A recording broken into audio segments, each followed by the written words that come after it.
Molotov cocktail misfire. A man hits some fencing, then catches fire himself. Others try to help as he runs around fanning the flames before he manages to put it out. At least 6 people were reportedly shot and killed by police in that neighborhood as the battle for democracy deepens in Myanmar, with more violent crackdowns across the country as protests continue against the military coup. Tonight, the latest from Atlanta, the aftermath of the deadly shooting rampage. 8 people killed, 6 of them women of Asian descent. The charges the suspect now faces, and the sheriff's spokesperson who said the suspect had a, quote, really bad day. Dangerous tornado outbreak. New watches across the South tonight. More than 24 reported tornadoes, including a confirmed EF2 with winds of up to 130 miles per hour. One family in Alabama forming a human chain to keep a tornado from pulling them apart. Ahead of schedule, President Biden's vaccine rollout set to reach his goal of 100 million shots in 100 days by tomorrow.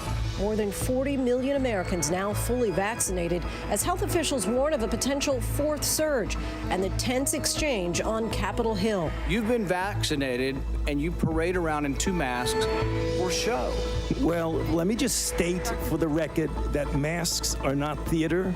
Masks are protective, and we have immunity there, theater. The FBI on the hunt for 10 suspects from the January 6th Capitol attack, including this man seen viciously beating Capitol Police with a metal pole, aggressively jabbing officers, and another man they believe used an electric cattle prod. And the art world goes digital. Millions of dollars for less than traditional pieces. Is it the arrival of a new marketplace or a bubble destined to burst? Good evening, everyone. I'm Lindsay Davis. Thank you so much for streaming with us. Asian is not a virus. Racism is. Those words were in big, bold letters on a protest sign in San Francisco this month. And today, these were the words of the chair of the Asian Pacific American Caucus on Capitol Hill. The Asian American community has reached a crisis point that cannot be ignored. In the aftermath of the coronavirus pandemic, verbal and physical attacks against Asian Americans have spiked, leaving many angry and afraid. President Biden has ordered all U.S. flags to be flown at half-staff at the White House and all public buildings and grounds until Monday as our nation mourns. This as Capitol Hill held a hearing on discrimination and violence against the Asian American community, where actor Daniel Day Kim echoed the words of Dr. Martin Luther King Jr., saying injustice anywhere is a threat to justice everywhere. Steve Osinsami leads us off from Georgia. Asian families who live in the North Atlanta suburbs are frightened, angered, and heartbroken tonight over the murders of the 8 people here, 6 of them Asian women, and they're asking us to remember Emily Tan. She owned Young's Asian Massage, where this white man with a gun was seen on surveillance video walking into her business before police say he shot 4 people dead. Today was her 50th birthday. She's a mother with a daughter who recently graduated college. I can't put any reasoning behind why somebody would want to do something so horrific to such nice people. At the 2nd and 3rd murder scenes less than an hour away in Atlanta, police are still trying to reach the families of the 4 Asian women who this same young man is accused of killing here. We're working with the Consular Office of the Republic of Korea also to make that verification. But as soon as we are 100% sure and notifications have been made, we will definitely release those names. Investigators say that 21-year-old Robert Aaron Long bought the gun he's accused of using on the day of the killings. Police have charged him with 8 counts of murder, and he's currently in the custody of police in the Atlanta suburbs. We do not have a witness that actually is alive right now that can tell us who shot him. The murders Tuesday night have shaken both Atlanta and America. Asian lawmakers in Georgia and on Capitol Hill are demanding more attention to the thousands of physical assaults on Asian Americans in the last year. They blame the racist notions that Asians are responsible for the pandemic. There is a systemic problem here. We are in pain, and for the last year, we've been screaming out for help. The police in the suburbs have had to replace the officer who runs their briefings after Captain Jay Baker said this about the accused murderer. He understood the gravity of it, and he was pretty much fed up and kind of at the end of his rope, and yesterday was a really bad day for him, and this is what he did. Saying that the 21-year-old had a bad day felt ridiculously insensitive to friends and family of the people killed. In a statement, the sheriff apologized, saying that these words were not intended to disrespect any of the victims or the gravity of this tragedy. Baker was trying, unsuccessfully, to share what the alleged gunman told investigators. But now an old Facebook post of his is causing even more concern. It reads, "Place your order while they last," above pictures of T-shirts that read COVID-19 imported virus from China. It's the same message that people bringing flowers to the memorials tonight find hurtful.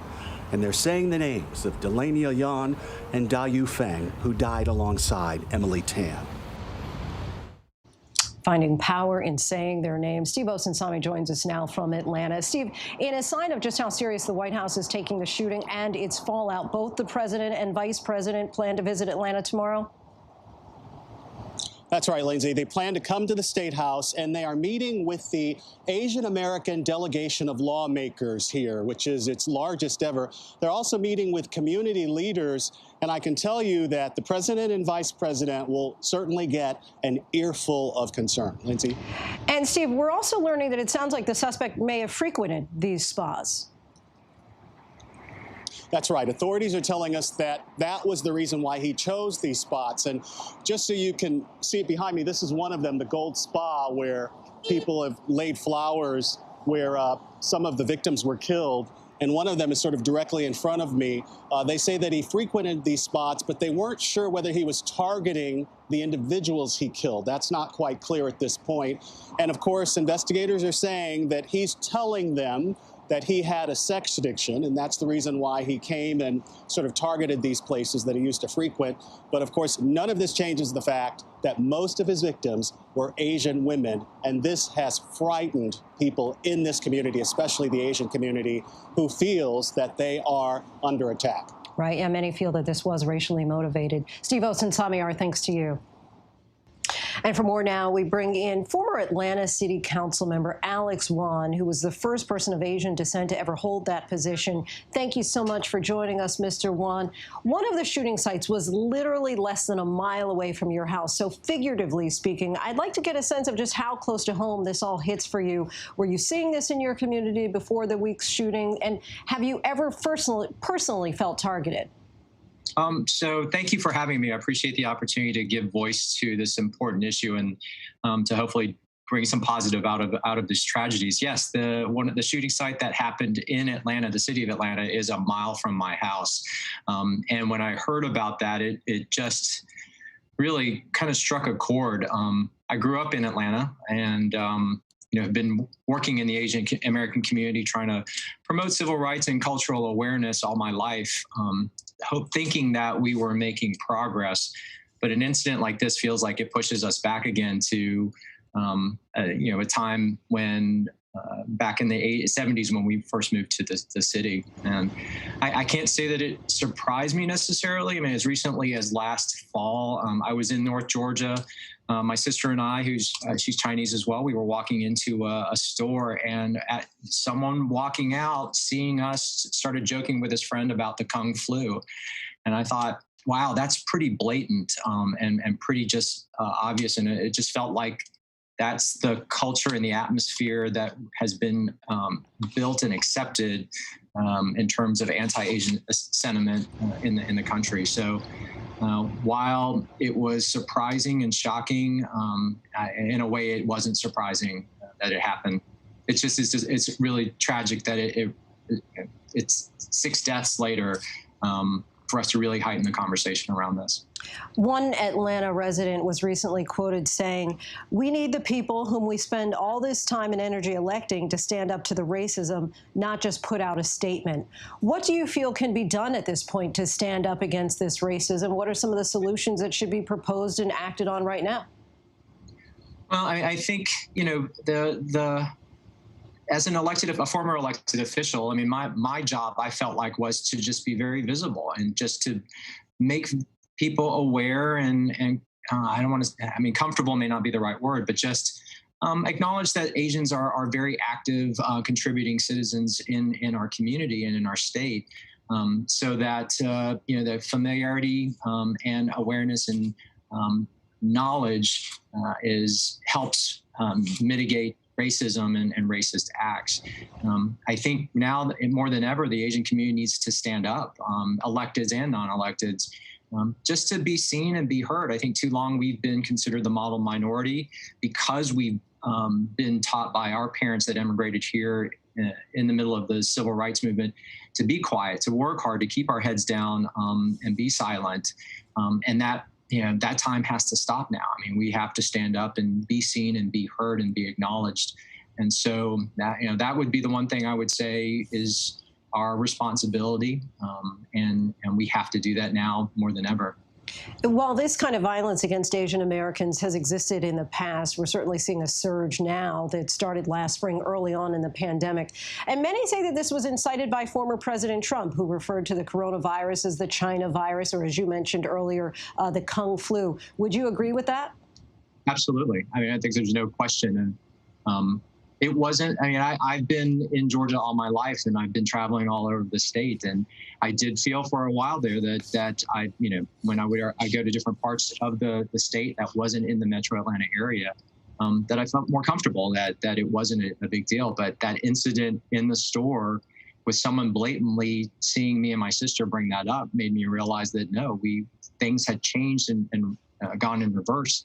And it's too coincidental that, a lot of the vitriol was also coming directly from the White House by the former president. You mentioned earlier that it's so unfortunate, essentially, that it took this in order to get people's attention. Do you feel that prior to this latest violence that the recent assaults against Asians have been often overlooked by authorities? I don't have any reason to think that. I don't have any statistics or specific incidents that would make me think that they're overlooked. But I do worry that when crimes happen in the Asian community, that there is a reluctance sometimes to report it to the authorities because of language barriers, because of just fear and uncertainty and unfamiliarity with public safety officials. So just because I'm not aware of it and I haven't seen statistics doesn't mean it hasn't happened, for that very fact that it may have actually been rising, but people were too scared to say anything. Alex Wan, we thank you so much for your time tonight. Appreciate you coming on the show. Yeah, you bet. Thank you for having us, and thank you again for highlighting this and giving voice to the subject. Of course. And as we mentioned earlier, actor Daniel Day Kim testified at that hearing today on Capitol Hill on discrimination and violence against Asian Americans. It was the first hearing of its kind in 34 years. Take a listen to some of what he had to say. What happens right now and over the course of the coming months will send a message for generations to come as to whether we matter, whether the country we call home chooses to erase us or include us, dismiss us or respect us, invisibilize us or see us. Because you may consider us statistically insignificant now, but one more fact that has no alternative is that we are the fastest growing racial demographic in the country. We are 23 million strong. We are united, and we are waking up. Thank you. Joining us now is someone else who testified at that hearing, chair of the Congressional Asian Pacific American Caucus, California Congresswoman Judy Chu. Thank you so much for your time tonight, Congresswoman. Thank you for having me.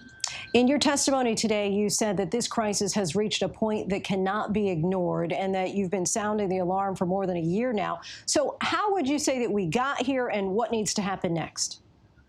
Well, first of all, my heart is broken. I'm so shocked that 8 people were killed in Georgia and that this shooter chose 3 Asian businesses, first starting at Young's Asian Massage, and then driving 27 miles to 2 more Asian spas.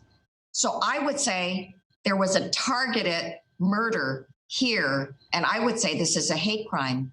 But actually this day was coming because we have been spending a whole year trying to combat these anti-Asian hate crimes, which were only stoked even further by President Donald Trump, who called this the COVID, this China virus, the Wuhan virus, and even Kung flu.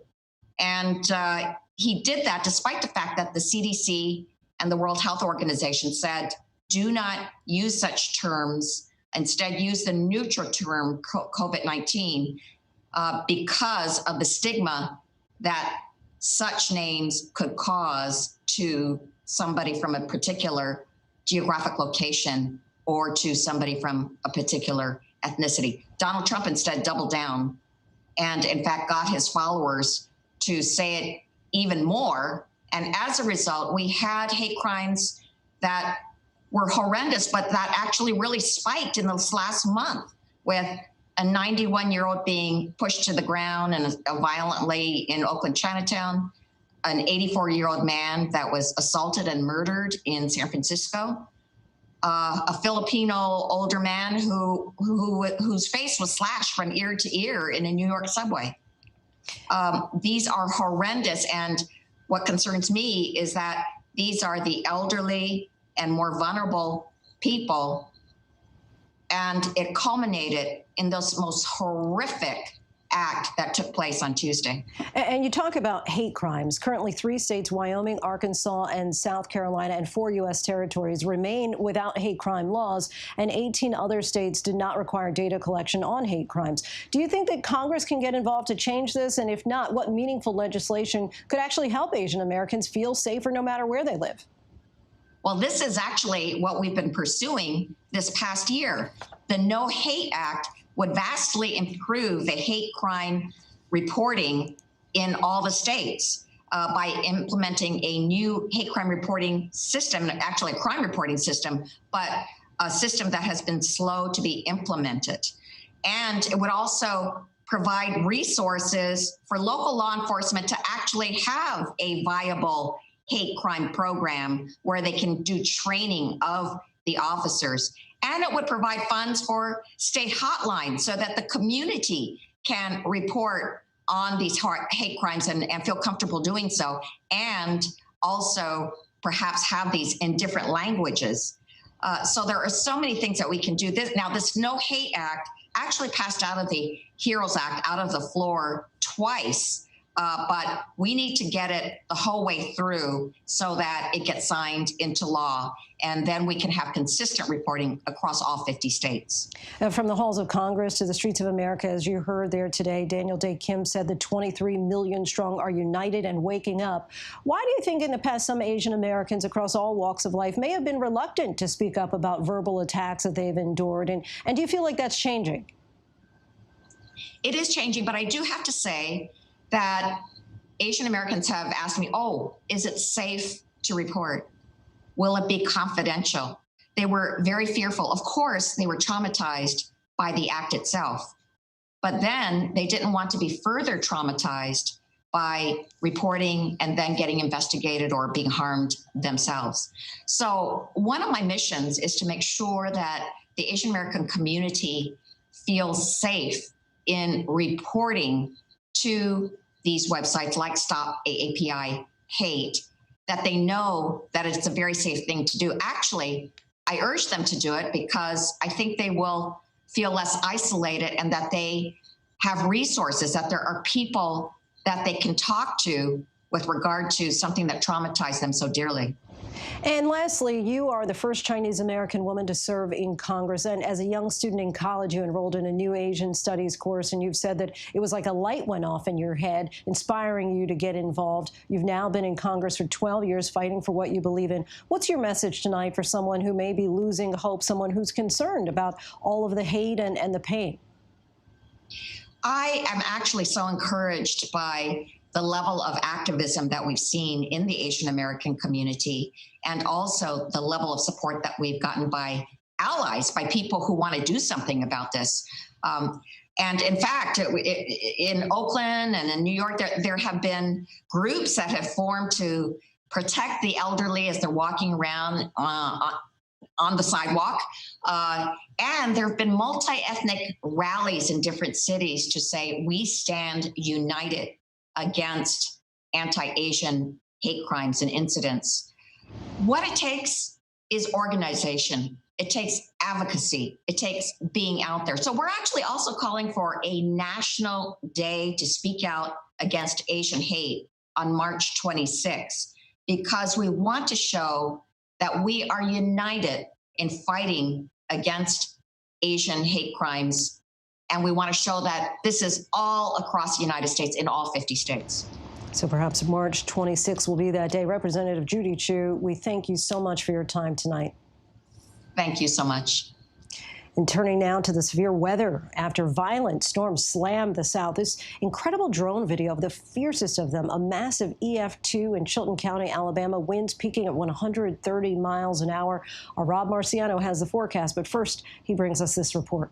Tonight, the multi-day severe weather outbreak marching toward the southeast and mid-Atlantic.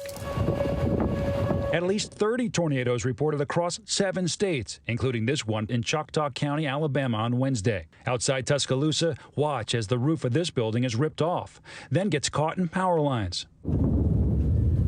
The dangerous nighttime tornado threat lasting well into the early morning hours. By daybreak, major damage, but thankfully no deaths or serious injuries reported. But I was praying the whole time. Good Lord.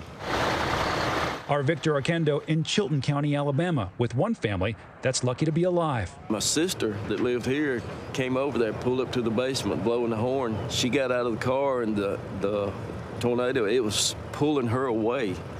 So my oldest son, Trent, went out the door, grabbed a hold of her. It was pulling both of them away. So my youngest son stepped out and grabbed hold of them. It was like a human chain. Tonight, the National Weather Service rating that twister an EF2 with winds of up to 130 miles per hour. And Rob Marciano joins us now from North Carolina. And Rob, it sounds like potentially a long night ahead for many parts of the South. Yeah, we got to get through tonight, Lindsay, and then we can relax a little bit. The next 4 hours really is going to be the diciest. Tornado warnings just to our north here outside of Raleigh. So we're just about to get hit. Durham, Chapel Hill, these are all areas that are going to see some potentially damaging storms. And there you see the red. The watches itself, they go till 9 o'clock tonight, and they extend north of the border and through Virginia, Norfolk, the Hampton Roads area. You're in this, and you've already had some dicey storms. Now, the larger system itself, that's going to take some time to get through. Look at the cold rain stretches from St. Louis through Cincinnati, Dayton, Pittsburgh, Philadelphia, New York, all the way up to Boston. This will slowly make its way down to the south and change over to snow, a wet snow, a couple of inches in spots before it clears out. But that low won't clear everything out really until well into the afternoon hours tomorrow, and that will usher in some colder air. But this multi-day event is about to come to an end here, Lindsay, but we still have just 3 or 4 more hours to get through of the really dangerous stuff before we can start to relax some. Yeah, could be dicey for a little bit then still. Rob Marciano, our thanks to you. Now to the pandemic and the rush to vaccinate before a possible 4th wave here in the United States. Late today, President Biden revealed his goal of 100 million shots in his first 100 days of office will actually be reached tomorrow, 42 days ahead of schedule. But with cases rising in at least 15 states, Biden is urging Americans not to let their guard down. Our Whit Johnson reports. Tonight, the vaccine rollout more than a month ahead of schedule. President Biden set to reach his goal of 100 million shots in 100 days by tomorrow, 58 days into his administration. Behind these 100 million shots are millions of lives changed when people receive that dose of hope. This is a time for optimism, but it's not a time for relaxation. And with health officials warning of a possible 4th wave, the president urging Americans not to let their guards down. Things may get worse as new variants of this virus spread. Getting vaccinated is the best thing we can do to fight back against these variants. President Biden pleading with people to avoid what's happening now in Europe. This ICU north of Paris filled. Paris going on lockdown for a month starting tomorrow. And a doctor there tonight blames the surge on new variants, warning they are seeing younger patients. And it's related to the new variants that we have much younger patients right now, and they are very seriously ill. Back here in the U.S., cases are dropping nationally, but 15 states seeing at least a 10% increase over the last week. Michigan up 53%, with hospitalizations climbing too. It's been going up. We've about tripled. We're also seeing more people in the ICU who have COVID. On Capitol Hill, a tense exchange between Senator Rand Paul and Dr. Anthony Fauci about masks. You've been vaccinated and you parade around in 2 masks. for show. Well, let me just state for the record that masks are not theater. Masks are protective. And we have ask immunity there, theater. If you already have immunity, you're wearing a mask to give comfort to others. You're not wearing a mask because of any sign. I totally disagree with you. Researchers are still studying whether vaccinated people can transmit the virus, and Dr. Fauci pointing to the threat of those rapidly spreading variants. Vaccination sites ramping up across the country. New York City Field offering shots 24/7 ahead of baseball season. You can see they're drawing up the doses into the syringes, and then they're passed along to the medical professionals in this area for the vaccinations, where they're now averaging 2,000 shots per day. More states expanding vaccine eligibility, at least 15 announcing plans to allow access for everyone over the age of 16. Lots of access in many parts of the country. Whit Johnson joins us now from a mass vaccination site in White Plains, New York. And Whit, we're learning tonight that the CDC is expected to release new recommendations on schools tomorrow. Lindsay, the CDC is expected to change its recommendations from 6 feet of social distance down to 3 feet inside the classroom as long as masks are being worn. This has huge implications because it could allow some classrooms with limited space to reopen sooner, but it could also spark a renewed debate with parents and teachers unions. Lindsay? Likely the case. Whit Johnson, our thanks to you. And when we come back, the horrifying cell phone video that shows an Amtrak train plowing into a truck, what the driver did moments before impact. The young child killed in an accident involving a Peloton product will explain. But up next, the new disturbing videos released by the FBI of those wanted in connection with the deadly Capitol mob riot. Stay with us. What's going on, guys? I'm Justin Bieber. I need you to. So, what if we told you tomorrow Justin was about to drop the premiere of his new video on Good Morning America? And then, what if we told you next week Justin's taking over GMA, exclusively performing 2 new songs for you? I'm not sure morning TV will ever be the same after this. It's time to wake up with Justin Bieber. Come on, people. Let's put some good in your morning. Starting tomorrow, only on. Go on, tell him again, Justin. Only on GMA. The reality is our country can collapse from within. You see the white power movement on the march. Klansmen and neo-Nazis, skinheads, it's meant to incite war. From the KKK to Oklahoma City to Charlottesville, the new documentary event special. We just need to start talking about race. Homegrown hate, the war among us. This is a real wake-up call. Streaming now on ABC News Live. In recognition of all you've done, the people of the world hereby crown you Queen of Soul. Make sure the world only sees the Aretha Franklin you want them to. You got to disturb the peace when you can't get no peace. This is what you were meant to do. Genius, Aretha. Premieres Sunday, March 21st at 9 on National Geographic. The reality is our country can collapse from within. You see the white power movement on the march. Klansmen and neo-Nazis, skinheads, it's meant to incite war. From the KKK to Oklahoma City to Charlottesville, the new documentary event special. We just need to start talking about race. Homegrown hate, the war among us. This is a real wake-up call. Streaming now on ABC News Live. Now, when it matters most, the straightforward facts. ABC News is America's #1 news. #1 in the morning, #1 in the evening, with America's most watched newscast. #1 in late night versus the competition. The #1 news magazine on Friday nights. #1 in politics across this historic election versus the competition. The #1 daytime talk show. And #1 in streaming news. ABC News is America's #1 news.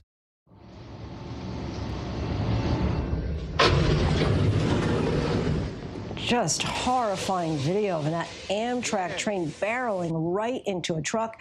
The truck, according to the driver, had stalled on the tracks, but fortunately, he was able to jump out moments before that crash, and thankfully, no one was hurt in the incident. Today, the FBI released new videos of the Capitol riot, asking for help in identifying possible suspects in some of the most brutal assaults on police officers we have seen yet. Here's ABC's Chief Justice correspondent, Pierre Thomas. Tonight, the FBI on the hunt for this man, seen viciously beating police with a metal pole, then aggressively jabbing officers trying to defend the U.S. Capitol. FBI agents are urgently asking for the public's help to identify him and 9 others who violently attacked police on January 6th. They say this man assaulted D.C. police officer Daniel Hodges, seen here screaming for his life, the unknown suspect ripping off the officer's mask. Did you think you might actually die that day? Yeah. I mean, that absolutely crossed my mind. I thought, this could be the end. FBI agents also looking for this man. They believed used an electric cattle prod to attack police. That buzzing sound you hear is from volts of electricity. Tips from family, friends, and coworkers have already helped law enforcement track down and charge more than 300 people in the violent mob of Trump supporters that stormed the Capitol. The FBI is still pursuing more than 100 people in the Capitol siege, including this man seen beating police with a piece of wood, another spraying an orange chemical at officers, and this suspect who unleashes a massive amount of fire extinguisher gas onto police. Pierre Thomas joins us now. Pierre, it's now been more than 2 months since the attack on the Capitol took place, and law enforcement is still pouring through this evidence, trying to track down these suspects. They've got 15,000 hours of video to go through, and what they've been doing is freezing the frames and trying to identify these suspects. Their hope is that family members, friends, or co-workers will come forward and identify them, because that's the only way they may find out who did some of these terrible acts. Pierre Thomas, our thanks to you. Still ahead here on Prime, the charges against a Republican operative who allegedly tried to run a sham candidate and manipulate Florida's election system. You won't believe the scheme prosecutors are accusing him of. Tens of millions of dollars being spent on digital-only art. What's behind the NFT craze? And if you don't even know what an NFT is, stick around and we'll tell you. And March Madness has begun. We take a look by the numbers. But first, our tweet of the day, Alexi McCammon posting that she will not become the next editor-in-chief of Teen Vogue after the backlash she's been receiving for weeks over anti-Asian and homophobic tweets that she made a decade ago.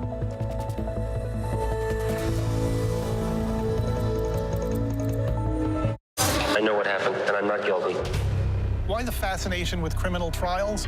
Figure out what's really out there. She revealed she had murdered his family. I know in my heart they did this. It's the time of suspicion. The ending's really tough. You don't know whether truth is going to be difficult to find unless you try to find it.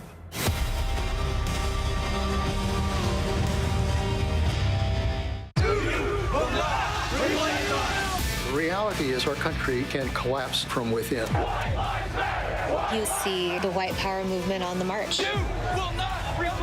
Klansmen and neo-Nazis, skinheads, it's meant to incite war. From the KKK to Oklahoma City to Charlottesville, the new documentary event special. We just need to start talking about race. Homegrown hate, the war among us. This is a real wake-up call. Streaming now on ABC News Live. Admit it, these days, what you need to know seems to change just about every day. What is it that you really want to know, need to know? To help you not just get through your day, but to make the most of it. Feel smarter. Feel better. Feel happier. Well, how about a third hour of Good Morning America in the afternoon? GMA 3, what you need to know. Lunchtime at 1 Eastern, 12 Central and Pacific on ABC. It's all about you.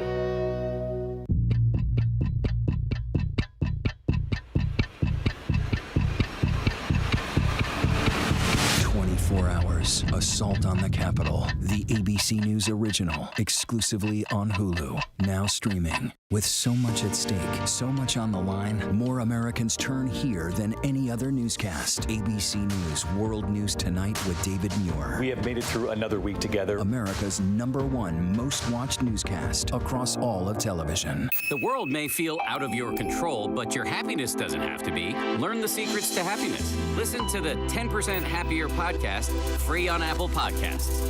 Robin Roberts, George Stephanopoulos, Michael Strahan. Wake up with America's #1 most watched morning show, ABC's Good Morning America. ABC News honored winner for the second straight year with the Edward R. Murrow Award for Overall Excellence in Television. ABC News, America's #1 news source. Welcome back, everyone. The NCAA basketball tournament kicks off this week, 1 year after it was canceled as the pandemic lockdown took hold. So what's in store for this year's March Madness? We take a look by the numbers. The entire men's NCAA tournament will be held in one state for the first time as the 68 teams in the field converge on Indiana. They'll square off in 6 venues across the state with COVID protocols, including daily testing and teams staying in limited locations and fan attendance capped at 25% or less of arena capacity. The tournament's #1 seed, Gonzaga, is 26-0 so far this season, and it's looking to become the first undefeated national champion since Indiana finished 32-0 back in 1976. 2 powerhouse teams that did not make the tournament after poor seasons, Duke and Kentucky. That's the first time in 45 years that both teams failed to qualify. March Madness is, of course, big business. Last year's canceled tournament reportedly cost the NCAA $600 million for the year. Players, though, make $0 from their time playing college hoops, and that's prompted players from 15 teams this week to join a hashtag #NotNCAA property campaign calling for rule changes to allow them to share in the profits made from their play. And, of course, good luck to my alma mater, the defending champion UVA Cavaliers. Wahoo wah. Still lots to get to tonight here on Prime. New details in the case of a 23-year-old shot and killed by a police officer after, according to his family, he arrived to his house with sandwiches following a dentist appointment, what the autopsy revealed. How Vladimir Putin, in essence, dared President Biden. But first, a look at our top trending stories on abcnews.com.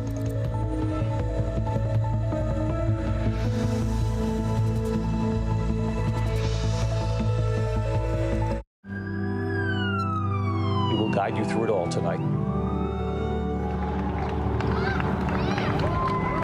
We have made it through another week together. Big hug, Griffin. We tell all our patients how much they are loved. We hold their hands. David, we're showing our love and support for all the ICU staff. They're the heroes in this.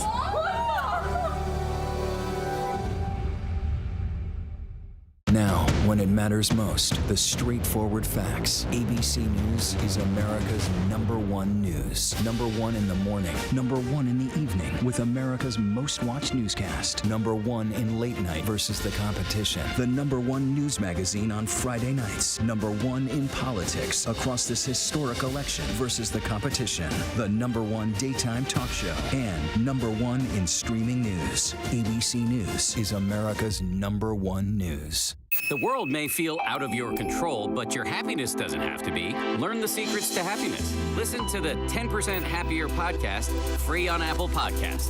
ABC News honored winner for the second straight year with the Edward R. Murrow Award for Overall Excellence in Television. ABC News, America's #1 news source. This is GMA3, what you need to know. GMA3. A third hour of Good Morning America in the afternoon. It's all about you. Lunchtime on ABC. The reality is our country can collapse from within. You see the white power movement on the march. Klansmen and neo-Nazis, skinheads, it's meant to incite war. From the KKK to Oklahoma City to Charlottesville, the new documentary event special. We just need to start talking about race. Homegrown hate, the war among us. This is a real wake-up call. Streaming now on ABC News Live. Friday nights, 9/8 Central. True crime, cinematic, real-life drama, stunning, the unthinkable. Follow the clues. The Hunt. True crime. 2020. Friday nights, 9/8 Central on ABC.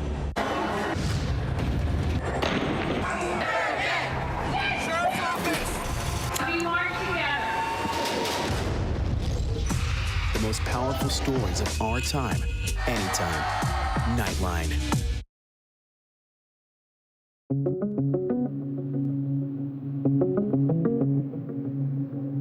The House Judiciary Committee taking up the issue of violence and discrimination against Asian Americans. Asian Americans have been fighting an additional virus of hate and bigotry. Anti-Asian rhetoric like China virus, Kung flu, have left Asian Americans traumatized and fearful for their lives. Among those testifying, California Representative Michelle Steele, one of the first Korean American women to serve in Congress. Combating hate is not a partisan issue. We can all agree that violence against any community should never be tolerated. Today's hearings on the heels of Tuesday's deadly shootings in Metro Atlanta. 8 people died. 6 of them were women of Asian descent. Investigators in Atlanta say it's too soon to know if it was racially motivated. New autopsy results in last December's police killing of Casey Goodson. An attorney for the family says the final coroner's report reveals the 23-year-old was shot 5 times in the back, 1 time in the buttocks. Columbus police confirmed 17-year veteran of the force Jason Meade fired those fatal shots. Attorneys for the victim's family now demand that officer be arrested and charged for murder. What actually happened in those fatal moments is still unclear. Goodson's family says he was shot in the door of his home after returning from the dentist and a stop to pick up sandwiches. Officer Meade's lawyer insists, quote, "At no time did Deputy Meade mistake a sandwich for a gun," claiming Goodson pointed a gun at the deputy and ignored commands to drop it. Goodson did have a license to carry a concealed weapon, but his family says they did not see a gun at the time of the shooting. What I believe in my heart happened is that my son was murdered in cold blood for being a black man. There weren't any police body cams to capture those fatal moments. A criminal investigation is ongoing. Russia's leader reacting to a remark President Biden made. Vladimir Putin has responded to President Biden calling him a killer. Putin's response on state television, he quoted the phrase in Russian, "I know you are, but what am I?" Biden made the comments about the Russian leader in an interview with ABC's George Stephanopoulos. You know Vladimir Putin, you think he's a killer? Mm-hmm. I do. Biden's words have triggered a furious reaction from Russia's government. It's recalled its ambassador from the US for consultations over the remarks. Patrick Reevell, ABC News. A Republican political operative down in Florida is facing charges for allegedly trying to steal an election by funding a sham candidate named Alex Rodriguez. Prosecutors say Frank Artiles paid Rodriguez $44,000 to change his party affiliation in an effort to siphon votes from the incumbent Democrat, whose last name was also Rodriguez. The incumbent ultimately lost the district election by just 32 votes. I don't like him. Rodriguez, who did no campaigning, received 6,000 votes. A child was killed in a tragic accident on a Peloton treadmill. CEO John Foley shared the news in an email to owners of the company's Tread Plus. He urged users to keep children and pets away from the Peloton equipment and store it safely when not in use. Foley said that the company was aware of only a handful of cases of children hurt in accidents involving the Tread Plus. He didn't reveal the age of the child who died or any other information, saying it was out of respect for the victim's family. And now to major immigration news. Today, the House voted to provide a pathway to citizenship for the roughly 3.4 million undocumented immigrants brought to the U.S. as children known as Dreamers. 9 Republicans voted with Democrats to pass the measure, which will head to a narrowly divided Senate. This comes as we're seeing a surge of unaccompanied minors cross the border. ABC's Zareen Shah reports on the arrival of undocumented children at the convention center in Dallas. As the first group of teen migrants start arriving at this Dallas Convention Center, federal officials are quickly trying to reunite them with family. The space is rented through the end of July, and roughly 3,000 unaccompanied minors will be transported, most of them teenage boys between 15 and 17.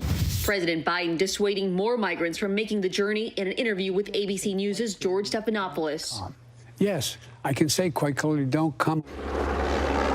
A strong message as border control stations hit dire capacity. The White House press secretary slipping today, calling the situation a crisis, a word she had adverted for weeks. There have been expectations set outside of, unrelated to any vaccine doses or requests for them, that they would be partners in dealing with the crisis on the border. And there have been requests unrelated that for doses of these vaccines. This happening as House Republicans roll out their rebuttal to the White House's immigration plan, saying the Democrats' proposal makes the southern border scenario worse. Texas's governor has been a vocal critic about the White House's strategies. These sites are a direct result of President Biden's reckless open border policies that are causing a surge in border crossings and cartel activity. And Senator Lindsey Graham today pushing Department of Homeland Security Secretary Alejandro Mayorkas to change course or change jobs. Sources close to Mayorkas say he'll travel to the border tomorrow. This coming after he told GMA when a better time might be for migrants to arrive. Give us time to build an orderly, safe way to arrive in the United States and make the claims that the law permits you to make. Our thanks to Zoreen for that. And now to the latest trend that's sweeping the internet, the skyrocketing prices for digital art sold as NFTs or non-fungible tokens. It's a way for individuals to buy and sell works of art that are purely in the digital form. And it's part of an explosion of investment mania that's taken off during the pandemic. So what's behind this latest craze? Here's ABC's Deirdre Bolton. Oh my God! This is what it looks like when your artwork sells for $69 million. I think it probably means digital art is here to stay. The work, called Every Days, the first 5,000 days, is a collage of all the images that the artist known as Beeple has posted online since 2007. This digital creation sold last week for a record amount in the non-fungible token or NFT market. NFTs are digital collectibles or digital creations that are images or videos or animations that you can view and enjoy on the internet. But if you want to claim ownership of it, you need to own its digital record. And to own its digital record, you buy an NFT off of one of a number of NFT marketplaces. For digital creators such as Mike Winkleman, aka Beeple, this is a way to monetize their content like never before. Before NFTs, I had never sold a piece for more than $100 because, again, there was no way to sell this stuff. You could print it out and make a print of it and sell it, but like people weren't that interested, and like I wasn't that interested in it either. Winkleman has more than 2 million followers on Instagram, where his work built popularity. And in the past few months, he had sold some pieces to the same buyer, but for less than a tenth of the price. It's definitely been very much a roller coaster and something that, I didn't expect, especially as a digital artist, sort of auctions and collectors. That's just not part of being a digital artist. This market is moving so quickly and in big numbers. Last month, a work called Nyan Cat sold for more than $500,000 or 300 Ethereum, a digital currency that many see as a competitor to Bitcoin. Digital collectibles and digital art are different in that because they live on the internet, anyone can see them and anyone can enjoy them. In order to own a digital collectible, NFTs were created. This new phenomenon is moving the digital visual arts, music, and sports markets. The Kings of Leon are releasing an NFT-only album. Jack Dorsey selling his first tweet on Twitter. Singular moments like this dunk by LeBron James were sold online as a trading card would be. The idea of collectibles has always been very physical. You have comic books that you read or you have art that you hang on your wall. But with these, it is meant to be entirely digital. NFT businesses like NBA Top Shots are trying to bring those physical collectibles into the digital world with a marketplace for NBA highlights. NBA Top Shot is a great collector experience. And so for basketball fans, it's the greatest way to kind of put together a collection of content that's really showing your fandom and that you truly own. But why buy a highlight when you can watch online for free? You can go and look at the Mona Lisa and take a picture of it, but you don't own the Mona Lisa. So who's buying these NFTs? The hype around these things, they got more popular last year, but this year, the interest has just absolutely exploded. In the recent sale that makes Beeple the third highest paid living artist, the buyer is Meta Koven, previously under a pseudonym, but today identifying himself as 32-year-old Vinesh Sundaresan, originally from India and living in Singapore. I've lived in crypto since 2013, so I think it's just experience over time. I've lived through 3 bubbles now. I mean, bull runs, like ups and downs, and all through it, I never sold my crypto. Sundaresan and his business partner say they've invested around $170 million into NFTs, and that the origin of their wealth comes from crypto investments. We are one of the largest, actually the largest NFT fund, especially with the latest purchase. He says he bought the Beeple work as an investment, but that's only part of the reason. He says he was captivated by its narrative. It says, if you work every day consistently for 5,000 days, who knows, some guy will buy that for $69 million. Would you be disappointed if instead of being valued, let's just call it a 70 million, I don't know, 5 years from now, like you decide you want to sell it and it's like 30 million. Will you be disappointed? I don't see that scenario happening, but I don't know if I want to let it go anyways, right? Like, this is my crown jewel. And that crown jewel could also potentially pay dividends for Vinesh's portfolio. During the sale of Beeple's artwork, his shares in a cryptocurrency he started gained roughly $51 million in value, though he says he plans on holding on to his stakes long term. He also warns that those looking to make a quick buck could regret it. If you're buying it solely for the upside, it could be dangerous because I feel like 95% of these NFTs will not hold value. And like any potential bubble, it could pop. I think if we had a dollar throughout human history for the time that someone said, oh, this is a fad, the electric car will never be a thing that people keep. If it is a bubble, it's going to end and people will be stuck holding what they thought were assets worth thousands or millions of dollars that all of a sudden are worth, maybe a couple hundred. Deirdre Bolton joins us now. And these NFTs are just one of many investment crazes that have really skyrocketed during the pandemic. What's going on here? Well, Lindsay, Americans have more time and more money, and they are behind these market frenzies in everything from stocks to Bitcoin, even to sneakers, Lindsay, if you can believe that. So people who are working from home have more time and more money than ever. So they're not commuting and basically are able to save on those 2 key resources. Also, we have to keep in mind there's no live entertainment.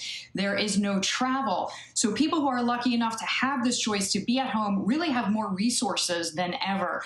Bank of America put out a report and said Americans collectively have the highest rate of savings than they've had this entire modern era. It's $1.5 trillion just sitting on the sidelines. And if you look to traditional markets, so if you look, for example, to the stock market or the real estate market, apart from urban areas, both of those asset classes have really appreciated. So people who have exposure to both stocks and real estate, they feel wealthier. They are wealthier, whether it's on paper or in their bank accounts. And there's also a little bit of skepticism as to whether or not those markets can continue to climb. And by that, I mean the stock market and the real estate market. So people are looking for new ideas, new places to put money. And some of these alternative assets are really catching their eye. Now, what we have to remember at the same time is that the pandemic has really created a split economy. So while the people who have and have more than ever, there is also the other side of the coin, which is that more than 18 million Americans are on some form of unemployment insurance. They are struggling to find jobs. They are struggling to feed their families. So once again, even with these market frenzy in these very alternative products, we can see the evidence of this split economy underlined. Lindsay? Really interesting stuff there. Deirdre Bolton, our thanks to you. Sure. While the suspect in the Atlanta spa shootings denies that he was motivated by anti-Asian sentiment, 6 of his victims were Asian women. And while police are now trying to determine if racial bias was in fact a factor, some experts warn of an increase in hate crimes motivated by male supremacy. Additionally, a number of Asian women say that they are regularly viewed as a fetish and objectified. In a tweet that has now gone viral, one Asian American woman describes her experience saying the hypersexualization of Asian women plays a huge part in the violence we face. I've been cornered on the street as men say, "Me love you long time." I've been offered money for a happy ending massage. I've been hit on because I'm Asian and told it's a compliment. Asian women are so often seen and treated as objects, as trophies, and this very real problem is often seen as a punchline, i.e. jokes about mail-order brides, the portrayal of Asian women in Hollywood, and Asian women are murdered because of it. And joining us now is the woman who wrote those tweets, Christine Lewag-Dixon. Ms. Dixon, thank you so much for joining us. Describe for us, if you would, the last 48 hours as you've witnessed all of this play out at a distance, but very much feeling connected to it all. They've been harrowing. I've gotten maybe 6 hours of sleep in the last couple of days. I've been doing a lot of interviews talking about this. I've been trying to check in with friends and family as much as possible. And what I've been seeing is that we're all hurting, but we're also all angry, and we're all scared for what's coming next. And you are a writer and know certainly the importance and value of words. If you could describe one word that I guess states your overall sentiment of the last few months, what would it be? And please explain why. Overwhelming. There's so much happening. We're living through a global health crisis, and we're starting to finally see the end of that with the vaccine rollout. But even after all of that ends, we don't know how safe we will be, because we are worried that we are still going to be fighting for our lives. And lastly, what do you feel needs to happen going forward in order to eliminate the stereotypes and also to stop the violence? We need better media representation. We need to elevate Asian voices. We need to listen to the stories. We need to listen to all the people who experienced this, and we need to stop downplaying it. Christine Lewag-Dixon, we thank you so much for your insight and your time. I appreciate it. Thank you. We'll be right back. Now, when it matters most, the straightforward facts. ABC News is America's #1 news. #1 in the morning, #1 in the evening, with America's most watched newscast. #1 in late night versus the competition. The #1 news magazine on Friday nights. #1 in politics across this historic election versus the competition. The #1 daytime talk show. And #1 in streaming news. ABC News is America's #1 news.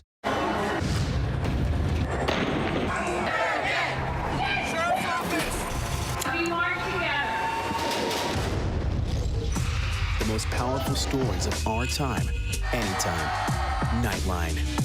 Friday nights, 9/8 Central. True crime, cinematic, real-life drama, stunning, the unthinkable. Follow the clues. The Hunt. True crime. 2020. Friday nights, 9/8 Central on ABC. Admit it. These days, what you need to know seems to change just about every day. What is it that you really want to know, need to know? To help you not just get through your day, but to make the most of it. Feel smarter. Feel better.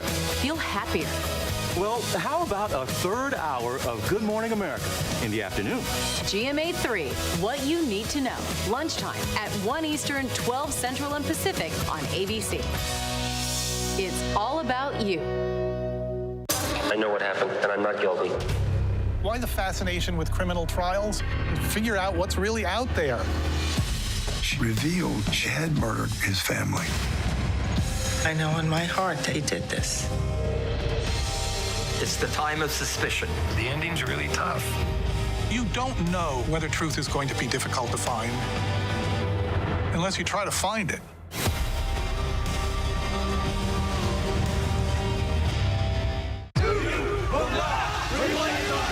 The reality is our country can collapse from within.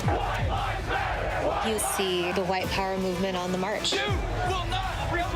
Klansmen and neo-Nazis, skinheads, it's meant to incite war. From the KKK to Oklahoma City to Charlottesville, the new documentary event special. We just need to start talking about race. Homegrown hate, the war among us. This is a real wake-up call. Streaming now on ABC News Live. Before we go tonight, our image of the day. This bowl was bought at a Connecticut yard sale for $35 by an antiques enthusiast who thought it could be worth something. Turns out that buyer was right. It's actually a 15th century porcelain bowl from the Ming Dynasty. It was sold at an auction from Sotheby's for nearly $722,000. Might make you want to pull over at the next yard sale every next time you see the sign. That is our show for this hour. Be sure to stay tuned for ABC News Live for more context and analysis of the day's top stories. I'm Lindsay Davis. Thanks so much for streaming with us, and good night.